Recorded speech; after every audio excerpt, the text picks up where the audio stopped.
Nakakahiya na kayo. Ito sagot ni Marcoleta. Ito sagot ni Marcoleta doon sa sinabi ni Erich Silvestreng tanga na tulpo. O, pinakabatang tangang tulpo kasi 4 na tulpo yan, puro bobo yan eh. Si Ramon Tulpo, si Ben Tulpo, si Rapi Tulpo, siya yung pinakabata, pinakabobo. Oo, yan yung lakas-lakas ng loob magbendalo-bendalo. Utang ina, tas magsosorry. Anyways, ito yung sagot ni Marcoleta doon sa sinabi sa kanya. O kasi siyempre si Marcoleta, may kaso rin siya. O anong sabi? Sir Erwin, sir, na parang minamadali daw po ninyo yung pag-tackle doon sa motion dahil nga daw po may mga ilang senador sa majority yung kakasuhan at possible makukulong din po. Yun ang kanyang sinisip. Yun ang iniisip niya. Kaya ba ayaw niya rin madaliin namin? Dahil gusto niya may makulong. Ganun ba? Oh, di ba? Yan, sinasabi ko sa iyo tulpo babalik lahat sa mukha mo yan. Bakit ayaw mong pumayag? Kasi planado nyo ba na may makulong? Tapos yung makukulong hindi na makakaboto? Yan ba talaga yung gusto nyo mangyari sa Senado? Kala ko ba gusto nyo ayusin yung Senado? Bakit pinipilay nyo yung Senado? Dapat nga nagre-reklamo kayo eh. Bakit sabay-sabay yung mga senador? Lahat na lang ng senador gusto nyo ipakulong. Ilan na lang kami matitira? Ang dami-daming problema ng Pilipinas, tapos ikukulong nyo yung mga senador. Dapat ganun, di ba? Senador ka, 24 kayo, makukulong pa yung 10. Tangina, anong problema ng bansa masusolusyon ng mga ulul kayo kung papayag kayo na makulong lahat ng mga senador? Ngayon sasabihin nyo na naman, may kaso bakit hindi pa noon Bakit ngayon lang? Kung kailan nagpalit ng liderato, doon pa tayo kakaso-kaso ng mga senador. Anak ng tinapay. Ba't hindi kayo magreklamo na, ba't dito lang may makukulong? Bakit sa Congress wala? Bakit si Martin hindi makulong? Bakit si ganito? Bakit si ganyan? Di ba? Usually ganun eh. Kapag bahay mo, inaatake yung bahay mo, ikaw nakatira sa bahay na, ipagtatanggol mo yung bahay mo. Pero hindi eh. Kasangkapan sila eh. Sa pagsira ng Senado eh. Because that argument can cut both ways. Parang tungtuwa ba siya na mayroong makulong sa amin na hindi namin magamit yun? Kung talaga nagmamalasakit ka at we are colleagues here in one institution, dapat hindi siya magsasabi ng gano'n. Di ba? Tama eh. Kung senador ka, sabay, first time ang senador yan, bobo yan eh. Nanalo lang naman yan dahil putang ina, nabudol niyan yung taong bayan eh. Di ba? Tinanin nyo. Kung colleagues tayo dito at makukulong ako, di ba dapat dadamayan mo ko? Kaya nga naniniwala ako nung nagputukan nung nakaraan, sangkot sila eh. O hindi man sila sangkot, pero alam nila na magkakagulo sa Senado noon eh. Kasi ganyan siya eh. Tangin ng tulpo na ito, nakakadiri, parang puta, mas nakakadiri ka pa kay Trillanes. Kasi si Trillanes, alam namin, bobo talaga siya eh. Pero ikaw, utsakin na nagtatali-talinuhan ka eh. Diba? Pero ganun po bang intention, sir? Para po sa possible na makulong o wala dito? Ang sinasabi ko kanina pa, hindi dahil lamang doon. Ang sinasabi ko, maski ang COMELEC, pinayagan na nga na bumoto. Ito ay makabagong panahon na natin. Let us take advantage of modern technology. Communication, information technology. Pwede naman eh. Para sa ganun, lahat makapag-participate. You know that Congress is a deliberative body. It's a parliamentary institution. So lahat dapat magampanan ng tungkulin. Bakit mo i-deny sa kanya yun? Sabi naman namin doon, under justifiable conditions or situations. So, paliliwanag na, hindi pa nga kami makapag-debate. Kaya talagang kikil na sila. So, pwede lumabas po sana yun sa debate, sir? Sana nga, ganun lang.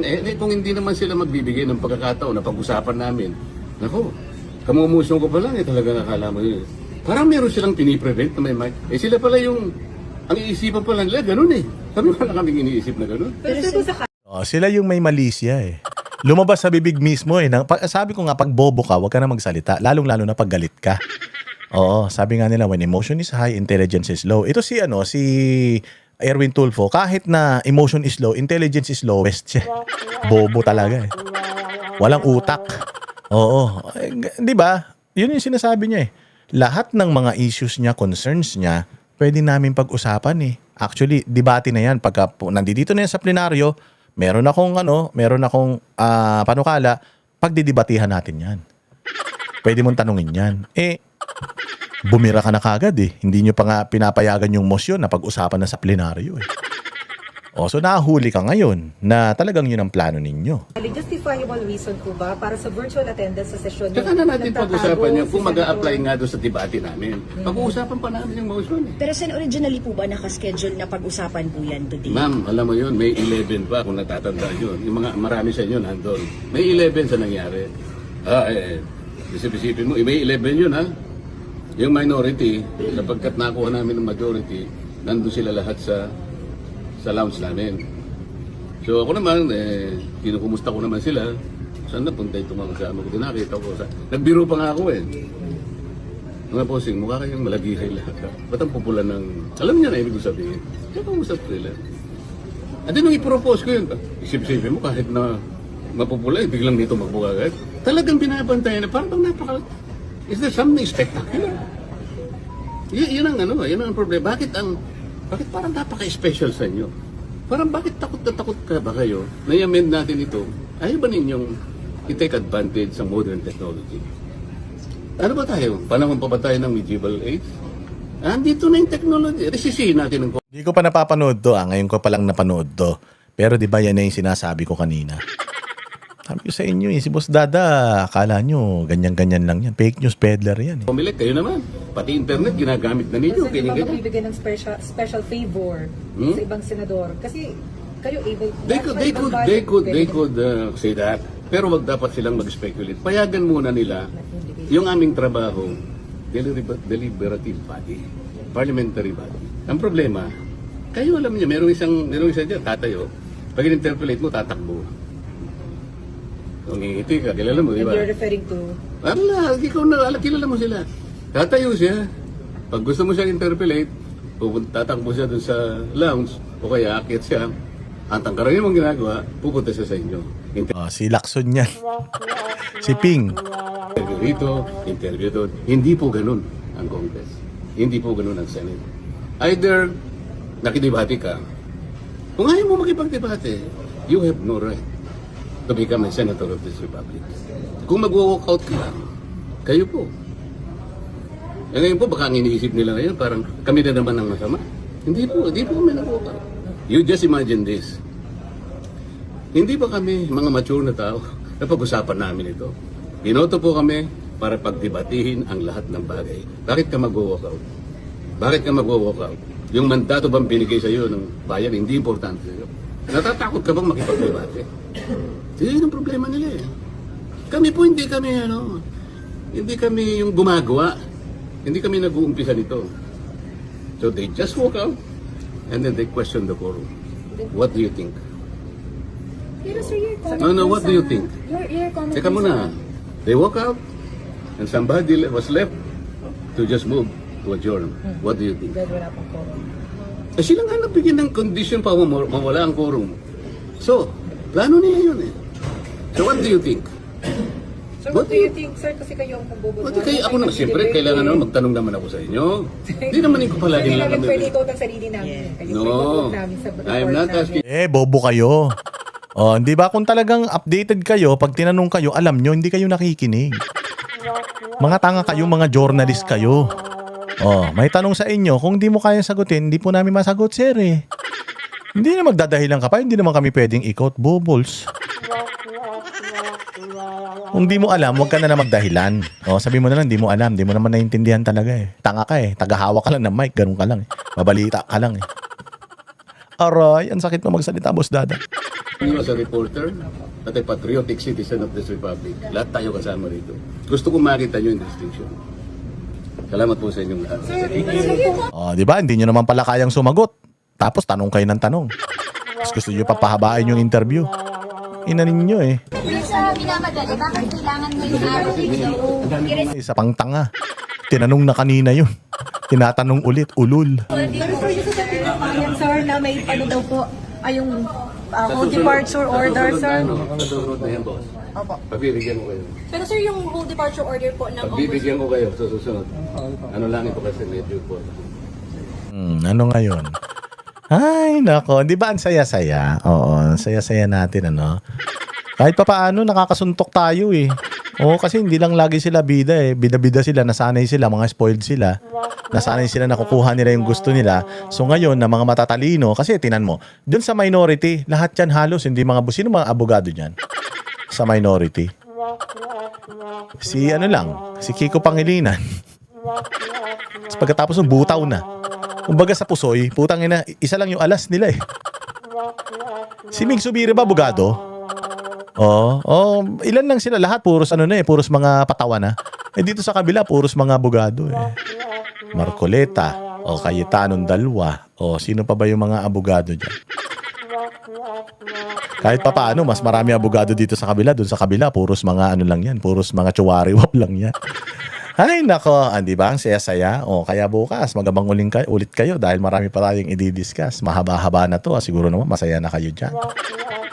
Saan kayo makakita ng ganyang vlogger? Walang kausap. 2 oras na vlog? Saan ka? Mabuhay ang bayang Pilipinas. Kita-kita po tayo sa susunod na vlog. Kung nagustuhan mo tong content na ito, i-share mo, i-like mo, at pinakamaganda, magpakulay ka naman. Bawasan natin yung inyong kayamanan. Mabuhay ang bayang Pilipinas. Kita-kita po ulit tayo bukas.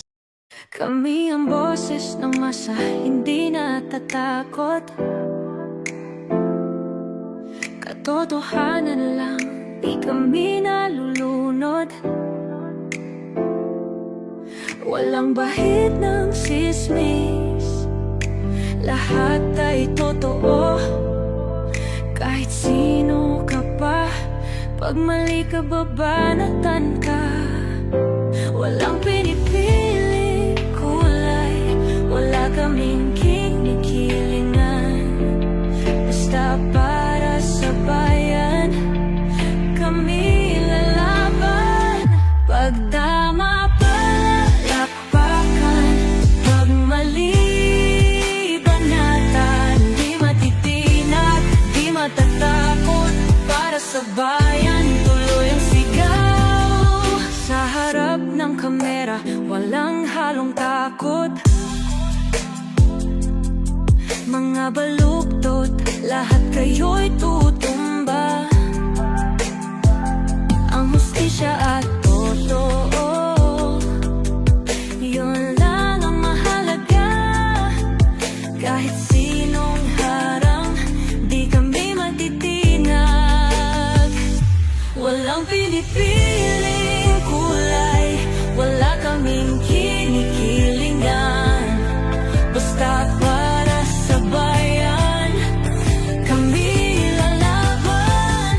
Pagtama palakpakan, pag mali banatan. Di matitinag, di matatakot, para sa bayan tuloy ang sigaw.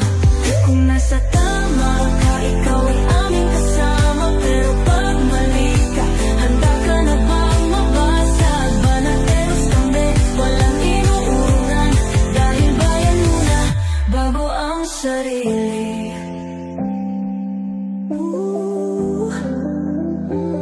Bago ang sarili.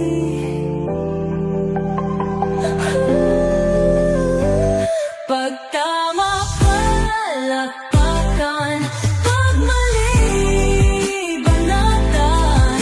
Banateros ang sigaw, katotohanan ang laban.